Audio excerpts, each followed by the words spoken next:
Hello, you're welcome once again to your business program, Business Matters. This is where we unveil insight as well as thoughts and theories that will help us be able to drive our business successfully. On this week's edition, we are very excited because we are going to be looking at some opportunities and how that can help us not just create wealth, but also have impact in the society. My name is Stephen Ipalabo Lawson. You're welcome.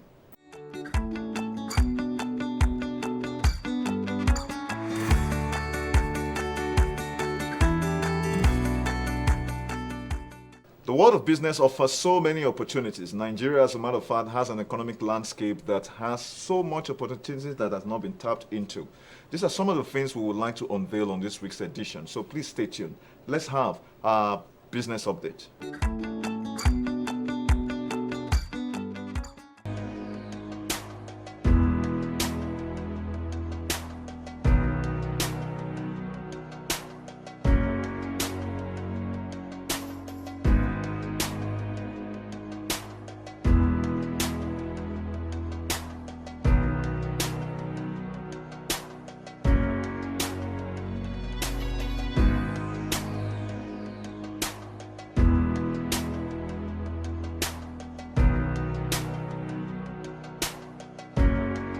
As our culture is on Business Matters, we invite a distinguished guest to help us do justice to the topic of the day.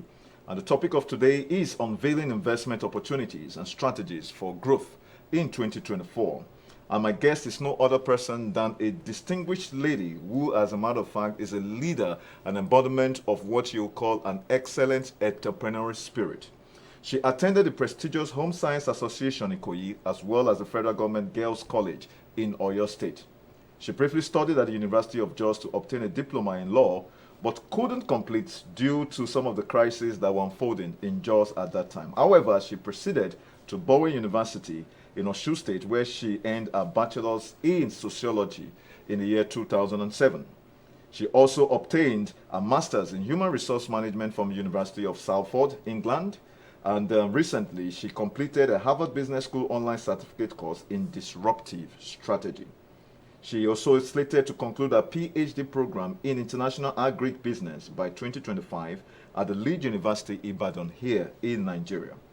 My guest is an entrepreneur at heart and in practice. The summary of her entrepreneur spirit is what you call Umera. And she is the founder and CEO and chairman of several companies, including Umera Farms Nigeria Limited, Umera Business School, TDB Global Ventures, PARROT Radio Station, DOJE Microfinance Bank, as well as Jane Jacobs Fashion. She is a social entrepreneur and an author.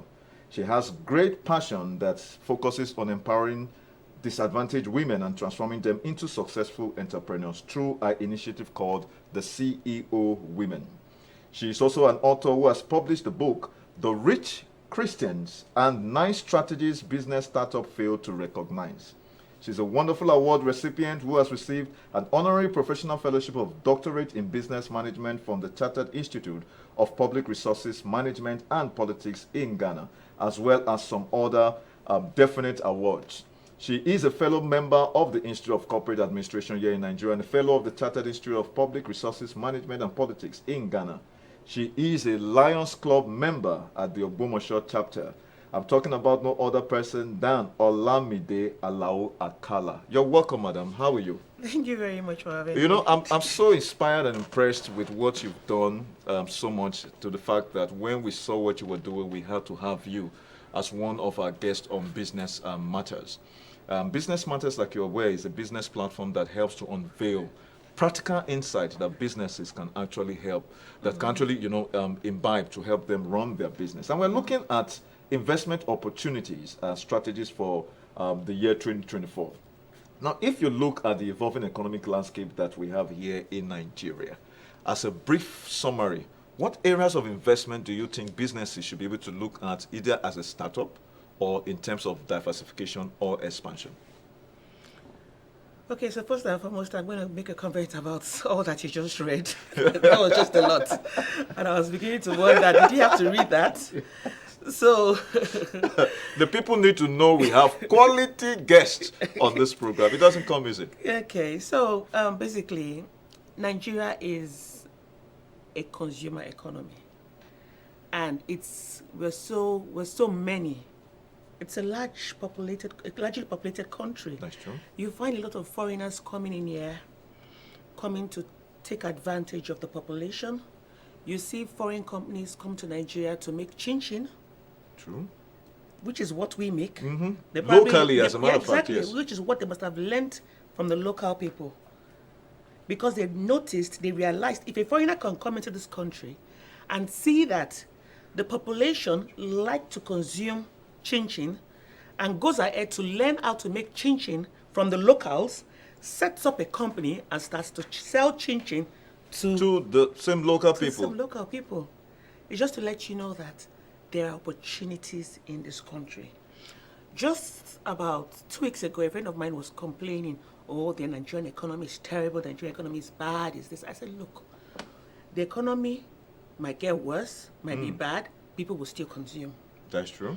The economy is bad all over the world, not just in Nigeria. But people will still consume. One of the ways to actually thrive as a business person is be able to think differently. You can't think like every layman is thinking. If you're thinking like every layman, then you will not see opportunities around you. There are opportunities everywhere. For you to be an entrepreneur, you have to be resilient. True. The honest truth is that we do have an enabling environment. Okay. Would that be in terms of perhaps power, which a lot of people talk about? Infrastructure, yes. Infrastructure, but some people say that part of the reason why Nigerians don't take up some of those investment opportunities has to do the lack of funds or access to funds, which has become one of the main principal issues. People are getting funds every day. People are getting funds, even from the technological industry. People are getting funds. You see people saying, "No, I got this grant, I got that grant." There are grants everywhere. You can also access loans in Nigeria if you are doing it the right way. There's Bank of Industry. They're giving out loans to people. So you see a lot of Nigerians like quick fix. Okay. Quick fix. They want it offered Right to away, them just yeah. like that. You have to go through the steps. You have to go through the process. Everything is a process. Go through the process. I am not denying the fact that it can be difficult. True. It can be Anything difficult. worthwhile is obviously Exactly. difficult. But do you want to focus on the fact that it is difficult or the fact that it can be done? They're two different things. Is it difficult? Can it be done? If it can be done, why don't you just... You know, one of the things you mentioned earlier on in your opening statement was the fact that we have a lot of foreigners actually coming into the country. Why a lot of us are embracing the Jackpot syndrome? What exactly are we not seeing? What exactly they are seeing that we're not leveraging on? That is it. You see, the population of this country is enough. We have so many people that if you start something, you would have a market share. And that is what people are failing to realize. If you travel to the UK today, you travel to Turkey today, and you're coming back, you would see a lot of foreigners in business class. And you are wondering, why are these people coming to Nigeria? What are they coming to do in Nigeria? Look, we live in a global village, and I don't blame those that are leaving the country. Probably that is where their destiny is. Do you understand? So they can go. But for those of us that are still here, and for those that are still here that are worrying, okay, I don't want to leave this country. I want to be a part of the solution to the problems around me. Open your eyes. See, there are lots of... Look, for instance, I operate in the agricultural industry. Let me pause you there. We're going to go on a short break. As soon as we're back, we have this conversation continued. Like you've heard it all, we are told that there are monies on the streets of Nigeria. We want to find a way to find that and have this back there. Please stay tuned after this short break.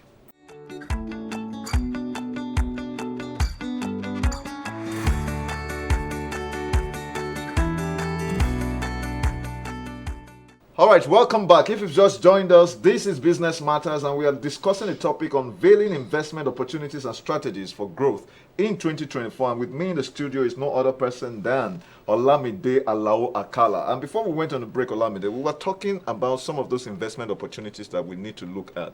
People oftentimes say that, I think it's the white guys who actually make that comment, that on the streets of Lagos, on the streets of Ibadan, there is money littered everywhere. And our comment is that they see the money, we don't seem to see the money. However, when we look at some of those investment opportunities or angles, people look at agric, people look at, as a matter of fact, agric as a major focus. What areas do you think that the opportunities lies that Nigerians should be able to tap into for wealth creation? In every value chain of agriculture, there's an opportunity. Wow. When you say value chain, what do you mean? What does that stand There are for? people on the farm. There are people that trade. There are people that process. There are people that resell the processed items. So it's a long value chain. It's a very long value chain. So I'll give you an example. For instance, we import corn into Nigeria. We import corn? Yes, we import corn. I thought we grew corn. The corn we eat on the streets of we Lagos. Import corn. We import about 70 to 80% of the corn we consume in Nigeria. Let me tell you why. Because most of this food processing that is being done, the cereals and the likes, they have to use corn. Now, for animal production, which I'm also involved in, we have to use corn. I use about 10 tons of corn weekly. Wonderful. So tell me, Nigeria cannot supply that, but we have the arable land to be able to supply that. But the reason why people import corn was because, okay, maybe probably in the past, corn was cheaper to bring in than to produce in the country. Now, Nigeria is not the only one going through this problem. Even in Ireland, the farmers, they are complaining that why are they bringing in carrots? Why are they bringing in potatoes? We can grow these things. The fact is that bringing it in is cheaper for the traders than buying it from the local producers. But now with the exchange rates. Okay, so there's an opportunity in There's that an opportunity right now. Fantastic. The things are changing. What's the gestation period for corn? I mean, 3 months. 3 months. Yes. A quarter more like. Yes, 3 months. And you can do it throughout the year with irrigation. Okay. You can do it throughout the year with irrigation. So there's an opportunity there. A lot of people can go into corn farming. Not just corn farming, even yam farming, sweet potato, cassava. Yeah, the government of, I think, President Goodluck Jonathan, or Obasanjo actually had the cassava program. Yeah, where I we mean, made the bread thing. there's always one program or the other. There was this rice paddy program. There's corn program sometimes. There's cassava program. What we do have is people taking advantage of all these programs. Could it be, like you alluded, the harsh business environment and perhaps lack of funds, or the government itself has not created a sustainable program that, okay, I know Lagos State played a lot of role in terms of even the Lagos rice. We had something going on in Ekpe and all that, but we don't know whether those programs are sustainable. So I will say this, just start. Let them see what you are doing. They will come and meet you and ask you, do you need to be funded? Yes, they will come and ask you. So there's this woman somewhere in Oyo State that's into processing of cassava, and she has this small older farmers that helps to grow cassava on her behalf. And then the government came in, the partnership with the government came in and said, okay, how do we help? And they gave all the small holders money to plant, and they were able to pay back. Why? Because they got involved in contract farming. Say, okay, before this produce comes out, this is how much I am going to pay you for this produce. So the government says, okay, the bank says, okay, so you have somebody who's going to take all of this from you, so I will give you the money.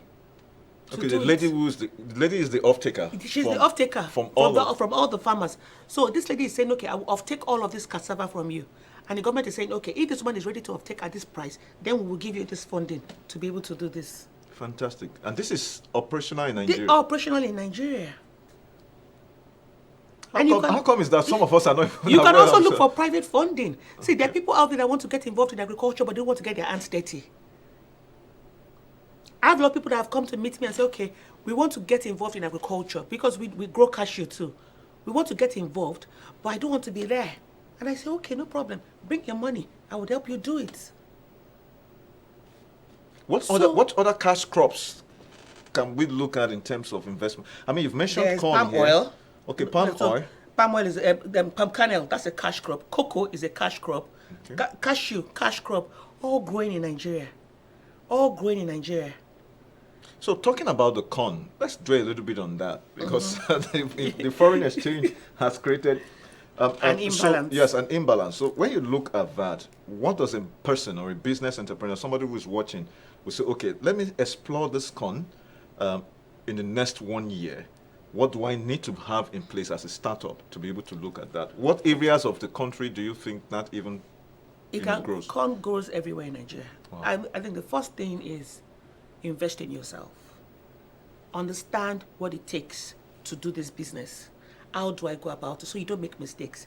You get it wrong from day 1, you get it wrong throughout to day 70. If you get it wrong in day 5, you get it wrong all the way. If you get it wrong in day 50, you get it wrong all the way. That's agriculture for you. So there needs to be precision. You need to follow the rules. You need to invest in yourself. Understand, get the knowledge. Know what you're doing. And then when you start to do it, because it's science. That's why it was called agricultural science when we were in school. Yes, that's true. It's a science. That is true. But now we hear agricultural business. So a lot of people, it's a science. It's still a science. So, I mean, the farming is science. 1 + 1 is still equals to 2 when it comes to agriculture.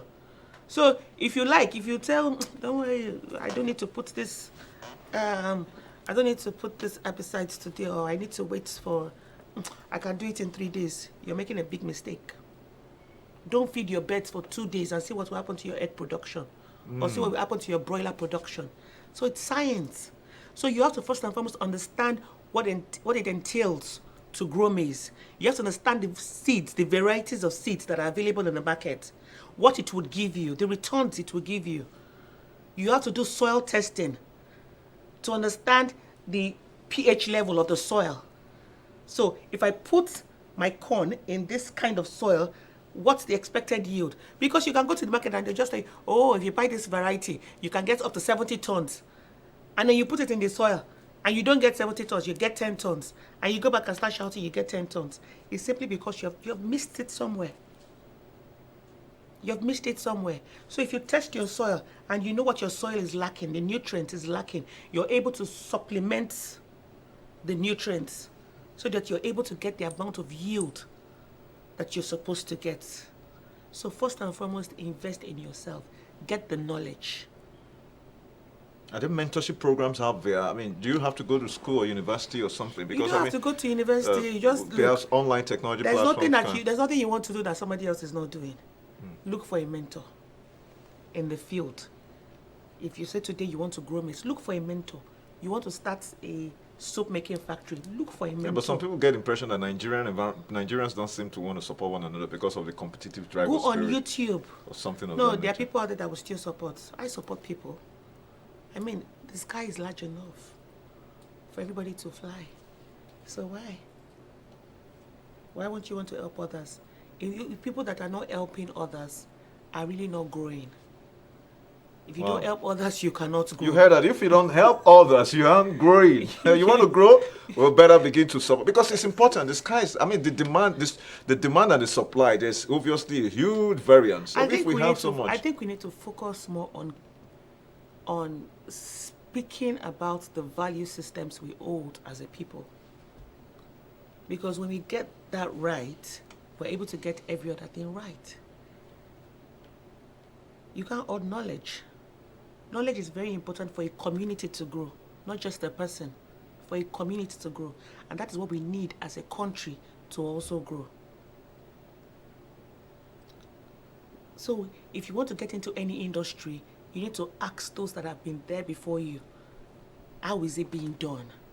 And then we have, look, social media is out there. You found me on social media. Yeah, I did. There's a lot of knowledge. You are doing a fantastic job, I can tell you. And I know that you have great passion for women, and especially the fact that you run initiatives in that regard, and you want to empower those women. And I think it's part of what we're saying. Today we're having you because of that passion. If we get it right, we will address the poverty index in the country. So there's a lot of free programs out there. Free programs, free conferences. A friend of mine is holding a free conference and she's barely getting people to register for the free conference because she's trying to give back. You've unveiled an opportunity I think we should explore further. Maize. Maize and sorghum are two different They're two different crops. Yeah, two different crops. Can we grow sorghum here in Nigeria? Yes, we can.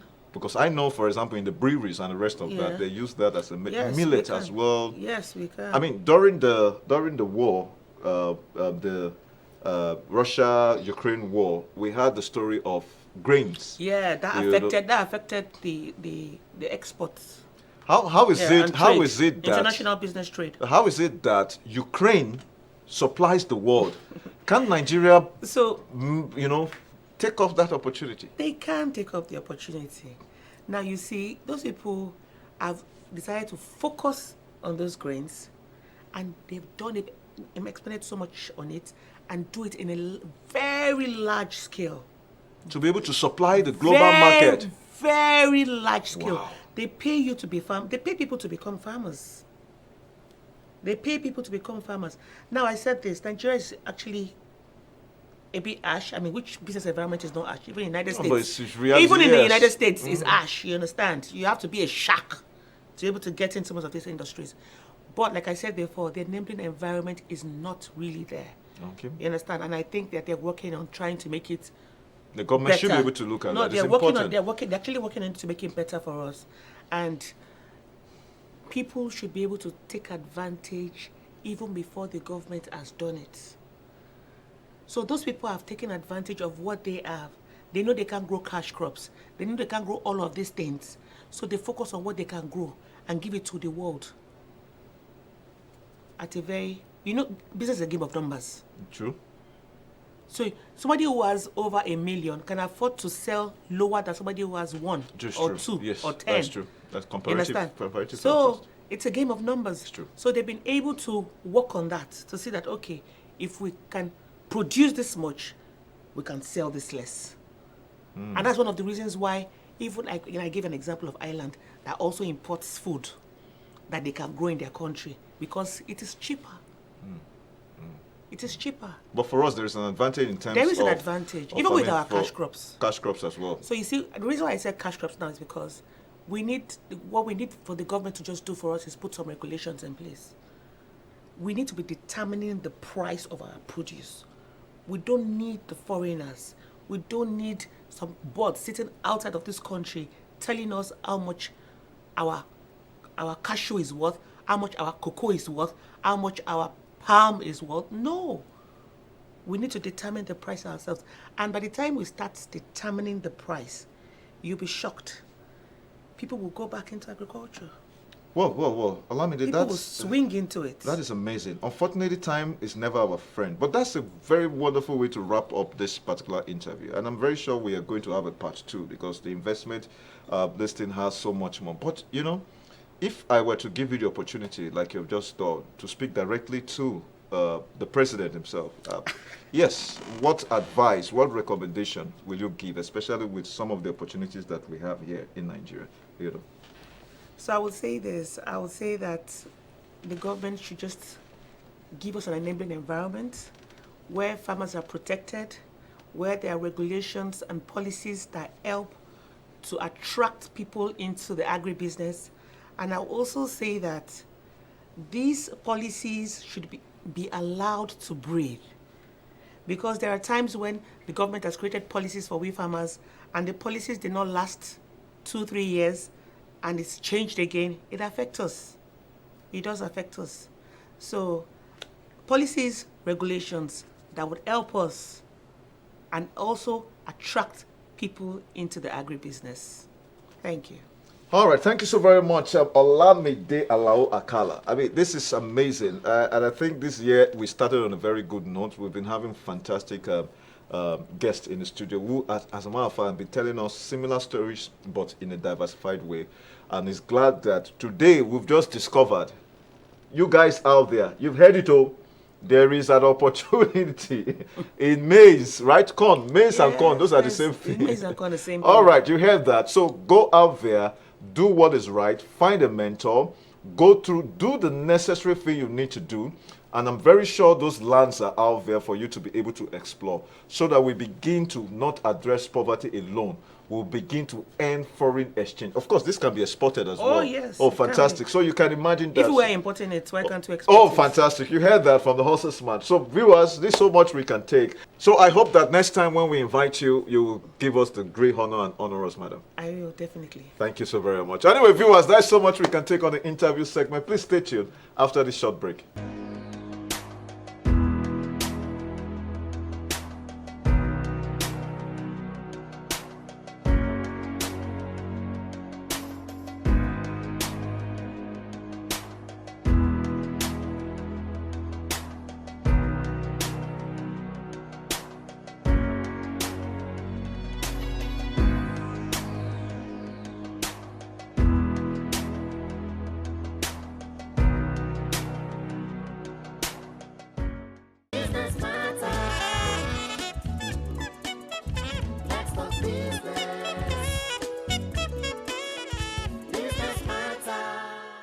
fellow Nigerians, I'm very excited about 2024.